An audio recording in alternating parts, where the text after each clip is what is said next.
The night was darker than usual in Willow Creek, Montana. The stars seemed to have disappeared, swallowed by an endless void above the quiet town.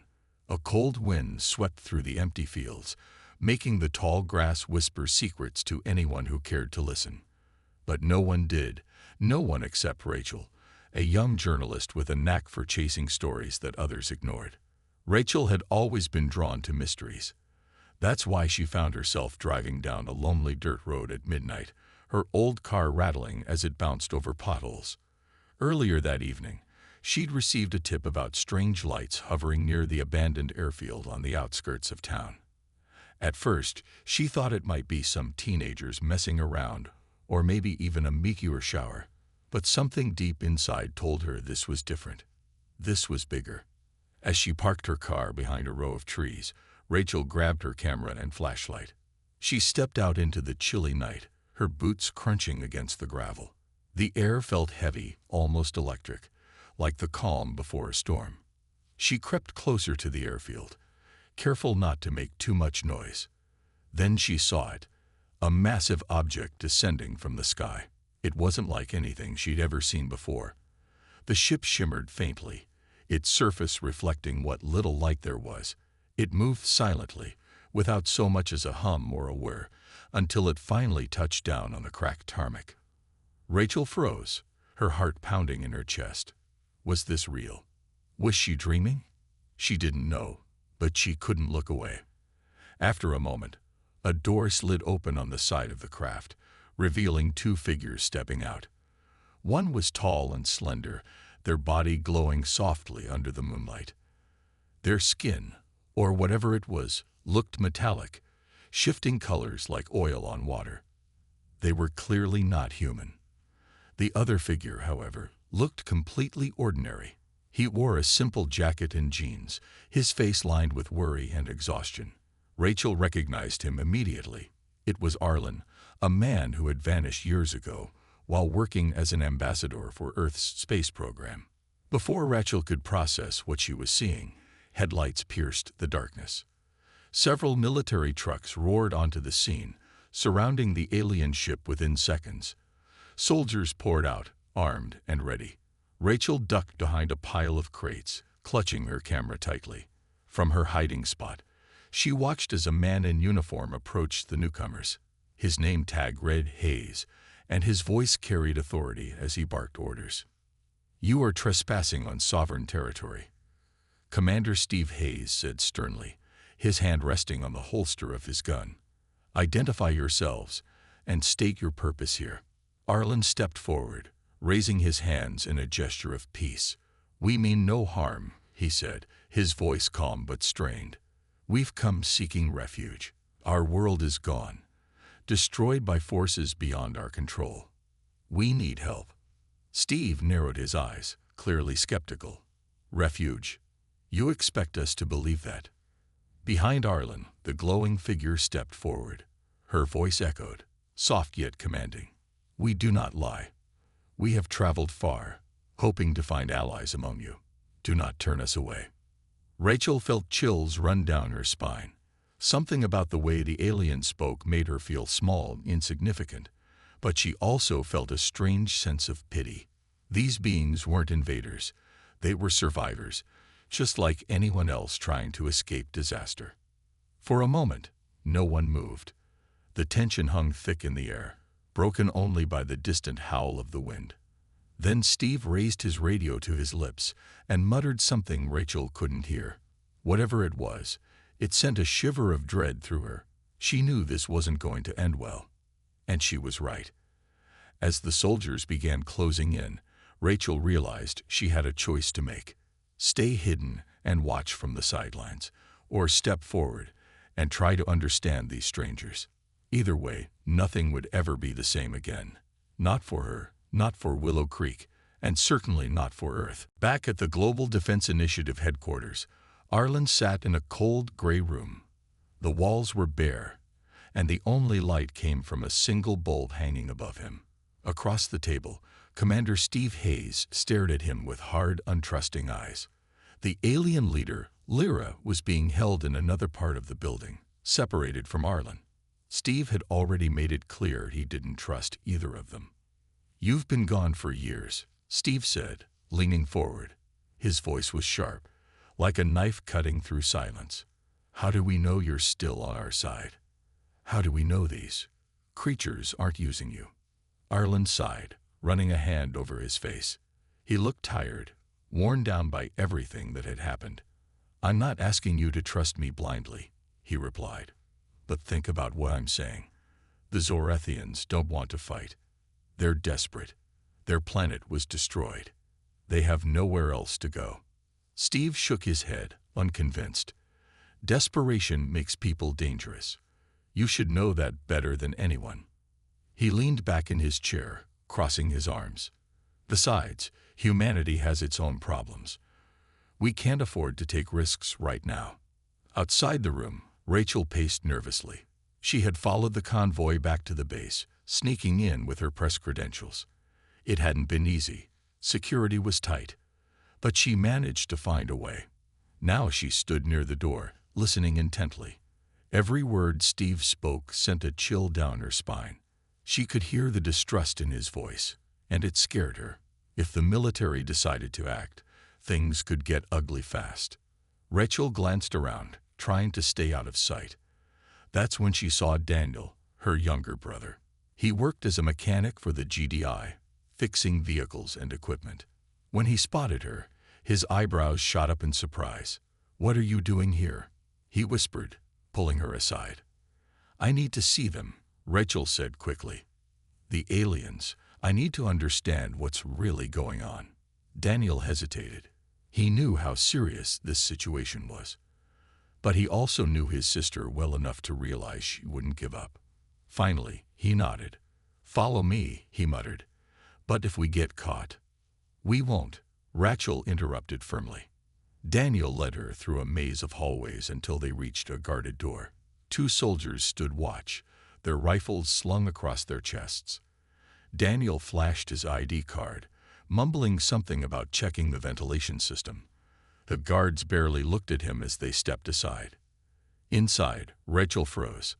There, standing in the center of the room, was Lyra. Her glowing form seemed even more striking up close. She turned her head slightly, noticing Rachel. For a moment, neither of them moved. Then Lyra spoke, her voice soft but clear. "You are curious," she said, tilting her head. "Why?" Rachel swallowed hard. I want to help," she stammered. "If you're telling the truth, if you really need refuge, then someone needs to tell your story." Lyra studied her carefully, as if weighing her words. "Humans fear what they do not understand," she said finally. "Your kind fights before it listens." Rachel nodded slowly. "That's why I'm here. To listen." Meanwhile, outside the base, tensions were rising. News of the alien ship's arrival had spread quickly. By morning, crowds gathered near the gates, holding signs and shouting slogans. Some demanded the aliens leave immediately, calling them invaders and threats. Others argued for compassion, urging the government to let the Zorathians stay. Among the protesters was Daniel, who had slipped away after helping Rachel. He carried a sign that read, *Peace, not fear. *. As the arguments grew louder, Rachel returned to her car, her mind racing. She couldn't shake the image of Lyra or the desperation in Arlen's voice. Something big was coming. She could feel it. And she wasn't sure humanity was ready. Later that night, Rachel stayed late at her apartment, poring over documents she'd secretly copied from the base. One file caught her attention. Operation Inferno. It described plans for an attack using experimental plasma weapons. Her stomach sank as she realized what it meant. If negotiations failed, the military was prepared to destroy the Zorathians. Rachel clenched her fists, determination burning inside her. She couldn't let that happen, not without a fight. The next morning, Rachel knew she had to act fast. The documents about Operation Inferno weighed heavily on her mind. She couldn't just sit back and watch as the military prepared to attack the Zorathians. But what could she do? She was just one person, a journalist with a camera and a notebook. Still, she refused to give up. If she could expose the truth, maybe, just maybe, she could change things. Rachel called her brother Daniel first. He answered on the second ring, his voice groggy from sleep. "What is it now?" he asked, though he didn't sound annoyed. He knew Rachel too well to brush her off. "I need your help," she said quickly. "There's something big happening, and I think the aliens are in real danger." Daniel sighed but didn't hesitate. "Okay, what do you need me to do?" "Can you get close to their ship again?" Rachel asked. "I need to know if they're okay. And if you can, try to warn them about what's coming." Daniel agreed, though he sounded nervous. "I'll see what I can do. But Rachel, be careful, if anyone finds out what you're doing." "I will," she promised, though she wasn't sure she believed it herself. Later that day, at the GDI headquarters, tensions were escalating. Arlen was growing frustrated. No matter how much he explained, Commander Steve Hayes refused to listen. "We're not your enemies," Arlen insisted, his voice rising. "Why can't you see that?" Steve's face remained hard, unyielding. "It's not about whether you're enemies or not," he said coldly. "It's about protecting our planet. We've seen what happens when we let outsiders in. It never ends well." Arlen shook his head, despair creeping into his expression. "You're making a mistake, a huge one." While this argument raged inside, Daniel snuck back into the base. Using his mechanic's badge, he made his way to the hangar where the Zorathian ship was being kept. The damage from the earlier landing was clear. Parts of the hull were scorched, and wires hung loose. Guards stood nearby, but Daniel managed to slip past them unnoticed. Inside the ship, he found Lyra and a few other Zorathians working quietly to repair their vessel. "Lyra," Daniel whispered, stepping closer. "I need to talk to you." Lyra turned, her glowing form casting faint light around the room. "The human who helped before," she said, recognizing him. "What do you want?" "There's trouble coming," Daniel said urgently. "The military. They're planning something. An attack. You have to finish fixing your ship as fast as you can." Lyra's eyes narrowed, and for a moment, Daniel thought she might not believe him. Then she nodded slowly. "We suspected as much," she admitted. "But thank you for confirming it."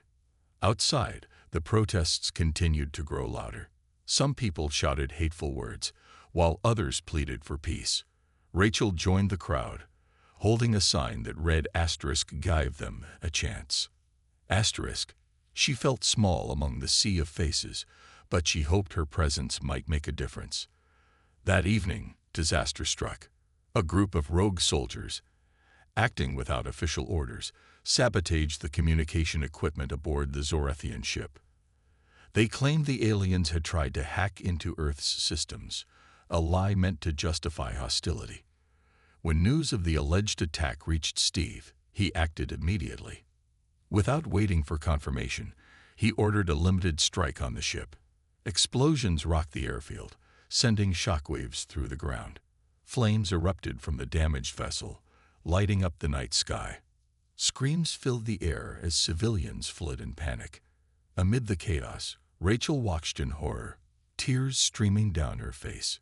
She had failed, or so she thought. Inside the burning ship, Lyra acted quickly. With the help of Daniel and the other Zorathians, she activated the ship's emergency systems. A surge of energy pulsed outward, disabling the attacking drones and halting the assault. But the victory came at a cost. The blast ignited wildfires across the surrounding fields, forcing everyone, including the protesters, to run for safety. As the smoke cleared, Rachel searched frantically for Daniel. When she finally found him, he was covered in soot but alive. Together, they looked at the damaged ship, now surrounded by flames. "They saved us," Daniel said quietly. "Even after everything, they protected us." Rachel nodded, her heart heavy but resolute. This wasn't over yet.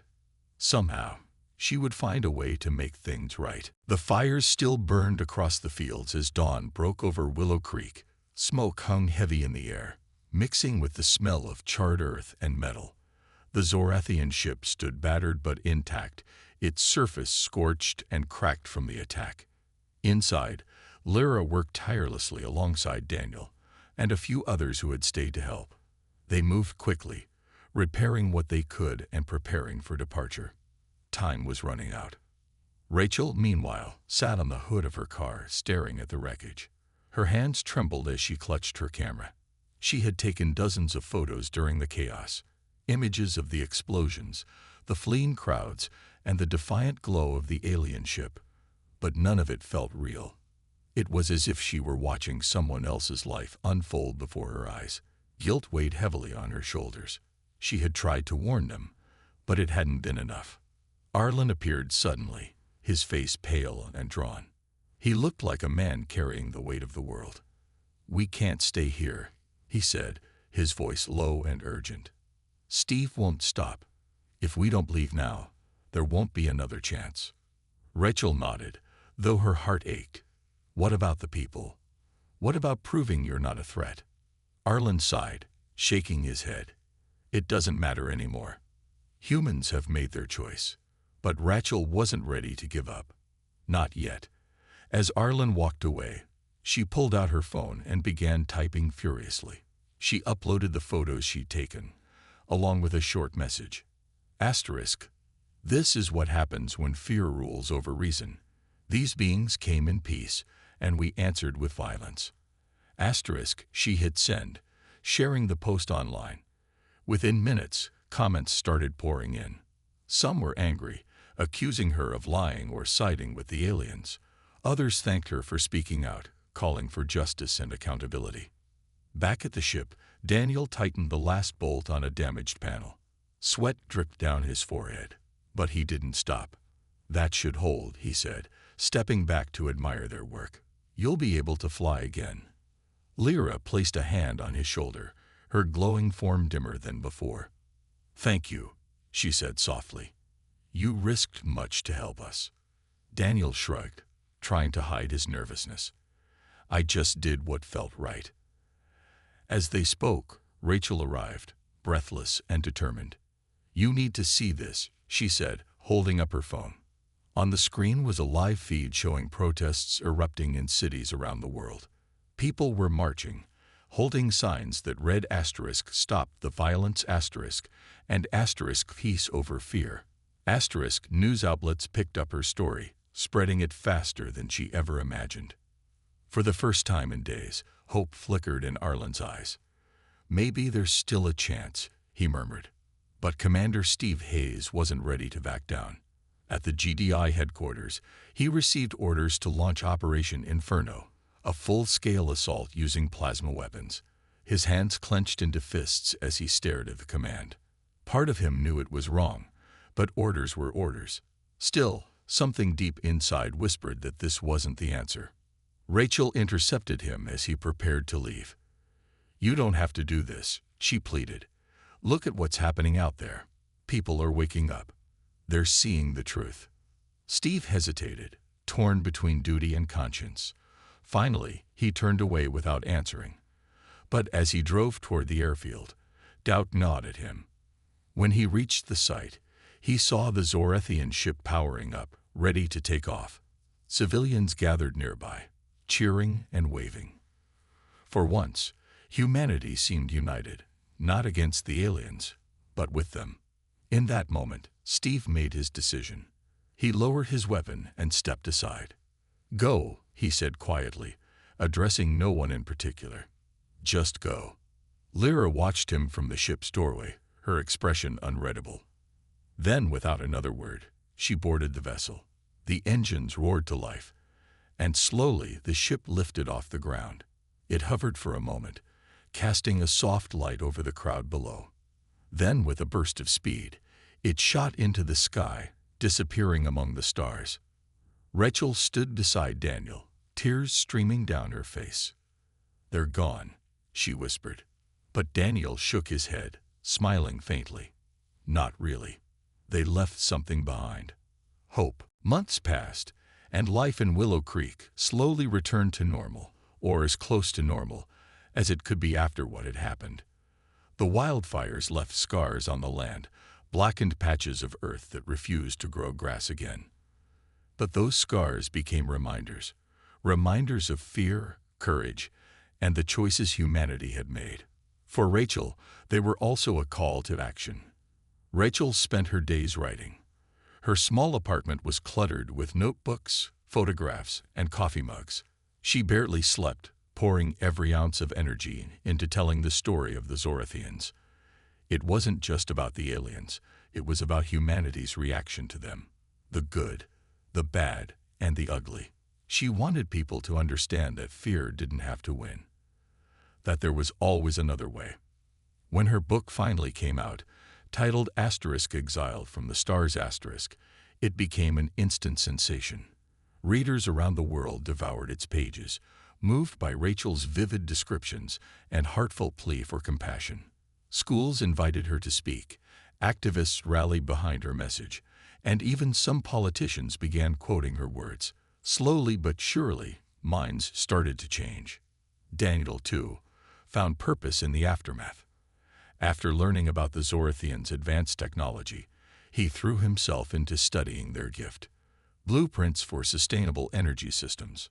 These designs promised to revolutionize Earth's infrastructure, offering solutions to pollution, climate change, and resource shortages.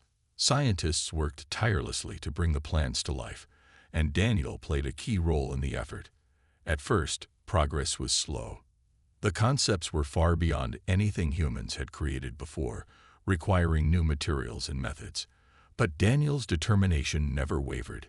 He spent long hours in labs, testing prototypes and troubleshooting problems. His hands were often stained with grease or ink, but his smile grew wider each day. "This is how we honor them," he told Rachel one evening, "by making the most of what they gave us." Meanwhile, Commander Steve Hayes faced consequences for disobeying orders during Operation Inferno. Though he had ultimately prevented bloodshed, his superiors weren't pleased with his defiance. He was stripped of his rank and reassigned to desk duty. To everyone's surprise, Steve accepted his punishment without complaint. In private moments, he admitted to Rachel that he felt no regret. "I did the right thing," he said simply. "That's all that matters." As the months turned into a year, the impact of the Zorathians' visit rippled across the globe. Cities powered by clean energy sprang up where polluted wastelands once stood. Forests began to heal, thanks to improved conservation efforts inspired by Rachel's book. People talked more openly about coexistence, not just with other species, but with each other. The dream of unity, once thought impossible, seemed within reach. One crisp autumn night, Rachel found herself standing outside her apartment, staring at the stars. She hadn't done that in a while, not since the ship disappeared. But tonight felt different.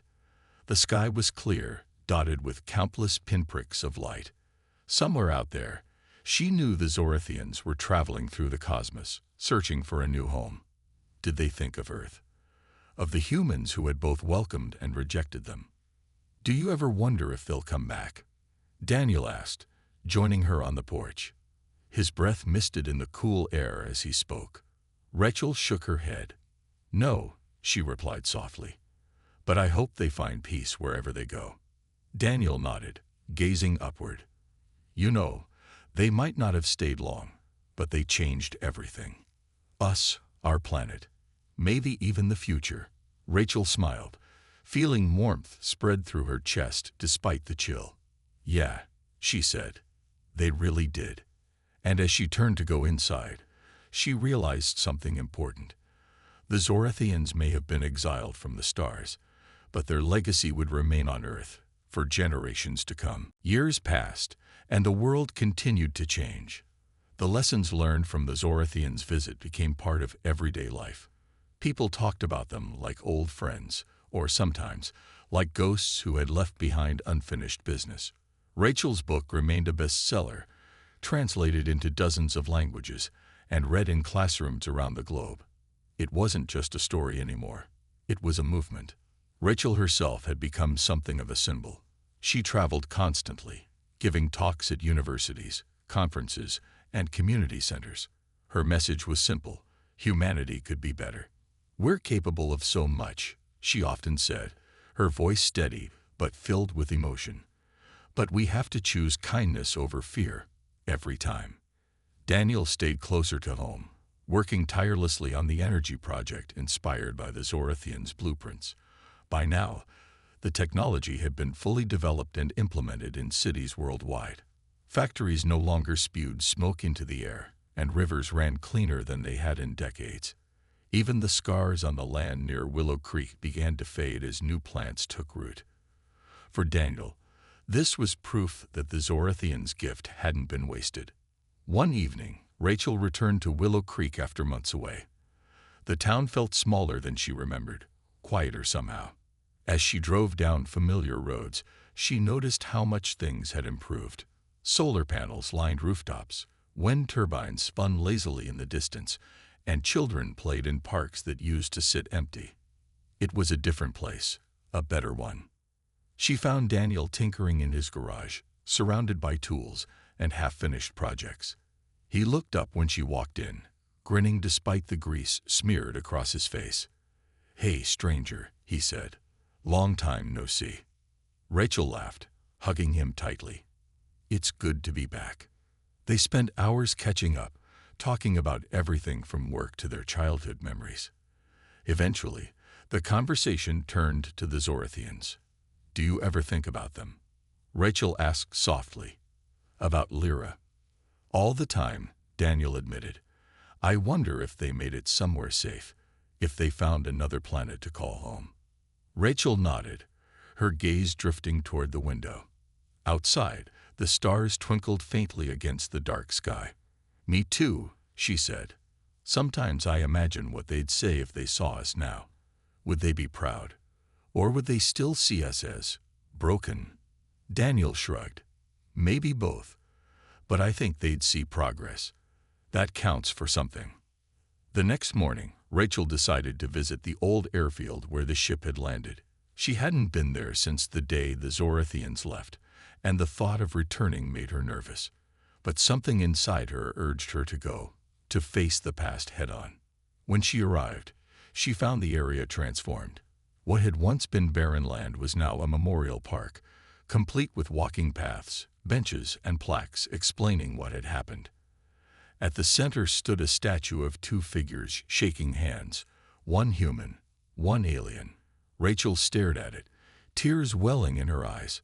Someone had carved a quote into the base. Asterisk, "Hope begins where fear ends." Asterisk. As she wandered through the park, Rachel noticed others visiting too. Families picnicked under trees, couples strolled hand in hand, and a group of kids played tag nearby. Life had moved on, but the memory of the Zorathians lingered, not as a wound, but as a reminder of what humanity could achieve when it chose to listen instead of fight. Later that night, Rachel sat alone on a bench, gazing up at the stars. She didn't know if the Zorathians were watching, if they even cared about Earth anymore. But she liked to think they were out there somewhere, looking back. Maybe they saw the changes, the growth. Maybe they smiled. Whatever the truth, Rachel knew one thing for certain. The Zorathians had changed her, and countless others, forever. And though they were gone, their light still shone brightly, guiding humanity toward a brighter future. Decades passed, and the world grew into a place that might have seemed impossible to those who lived through the days of the Zorathians' arrival. Rachel's book became more than just a story. It became history, a chapter in humanity's journey toward understanding itself. Schools taught it alongside other milestones, like the first moon landing or the invention of the internet. It was proof that people could change, even when fear tried to hold them back. Rachel grew older, her hair streaked with gray, but her spirit remained as strong as ever. She still gave talks, though not as often as she used to. Now, younger voices carried her message forward, voices inspired by her courage and determination. She spent most of her time writing letters, planting trees, and watching the stars from her porch. On clear nights, she would sit outside, wrapped in a blanket, imagining what the Zorathians might be doing. Were they safe? Had they found peace? Daniel, now retired, spent his days mentoring young engineers and scientists. He loved teaching kids how to build things, solve problems, and dream big. His workshop became a gathering place for curious minds, filled with laughter and the hum of tools. Though he rarely spoke about the Zorathians directly, their influence was everywhere, in the designs he helped create, in the cleaner air everyone breathed, and in the hope that fueled new inventions. One evening, Daniel visited Rachel at her home.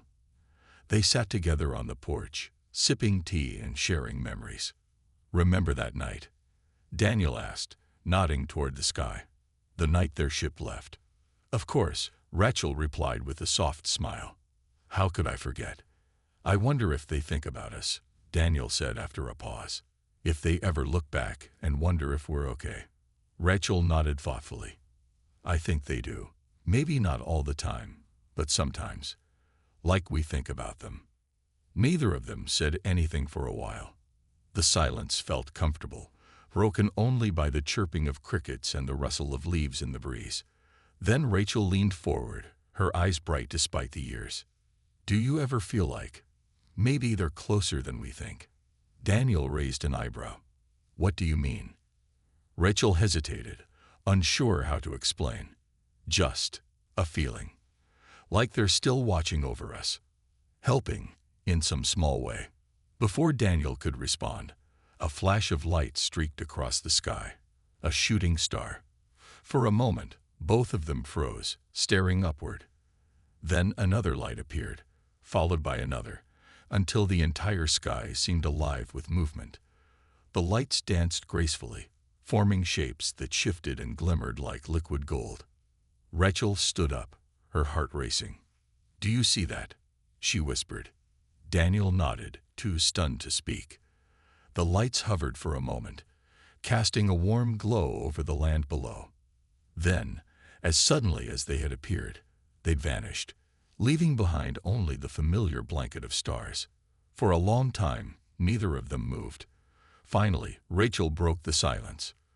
"Was that them?"